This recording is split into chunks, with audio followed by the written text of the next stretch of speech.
दिनांक 2/7/2024 को थाना सिकंदराबाद पर मुख्य आयोजक देव प्रकाश मधुकर व अन्य व्यक्तियों के विरुद्ध भारतीय न्याय संहिता की धारा 105, 110, 126 +2, 223, 238 में अभियोग पंजीकृत किया गया था।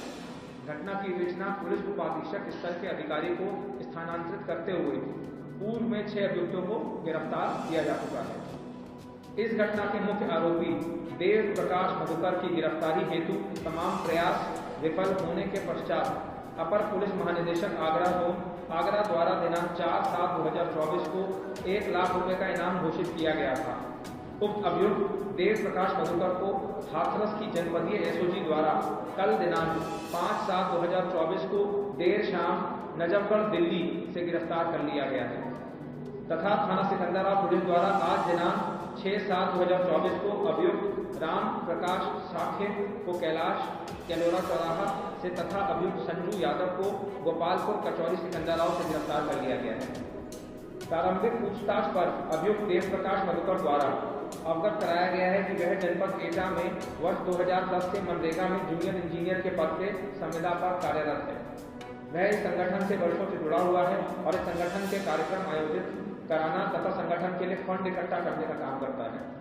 वह दिनांक 2/7/2024 को ग्राम फुलरई में आयोजित सत्संग के कार्यक्रम का मुख्य आयोजक था तथा इस कार्यक्रम की अनुमति इन्होंने ही दी थी।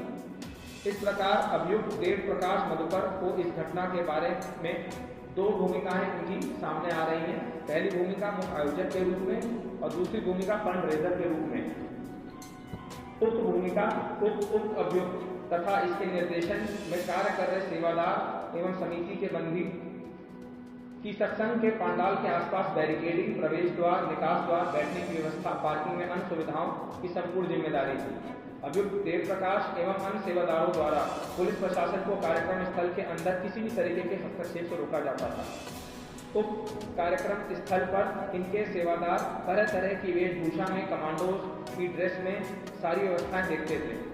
कार्यक्रम स्थल पर किसी भी व्यक्ति की वीडियोग्राफी अथवा फोटोग्राफी करने से रोका जाता था। इस प्रकार उक्त व्यवस्था को सही तरीके से नहीं किया गया एवं प्रशासन द्वारा निर्गत अनुमति पत्र में वर्णित अनेक शर्तों का उल्लंघन करते हुए यातायात व्यवस्था इत्यादि को प्रभावित किया गया। पूछताछ से यह भी स्पष्ट हुआ है कि इनके द्वारा भीड़ को संभालने का कोई प्रयास नहीं किया गया तथा सभी मौके से फरार हो गए। इस प्रकार इस अभियुक्त एवं अभियुक्त के निर्देशन के कार्य कर रहे सेवादारों, जिनमें 6 सेवादारों को गिरफ्तार किया जा चुका है, द्वारा अव्यवस्था फैलाई गई, जिसके चलते घटना घटी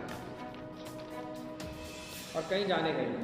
पूछताछ में यह भी प्रकाश में आया है कि इनके और इनके सेवादारों द्वारा प्रवचनकर्ता की गाड़ी को भीड़ के बीच से निकाला गया, जबकि इनको इस तथ्य की जानकारी थी कि भीड़ से निकालने के समय चरण रज के लिए भगदड़ मचने से भयानक दुर्घटना हो सकती है।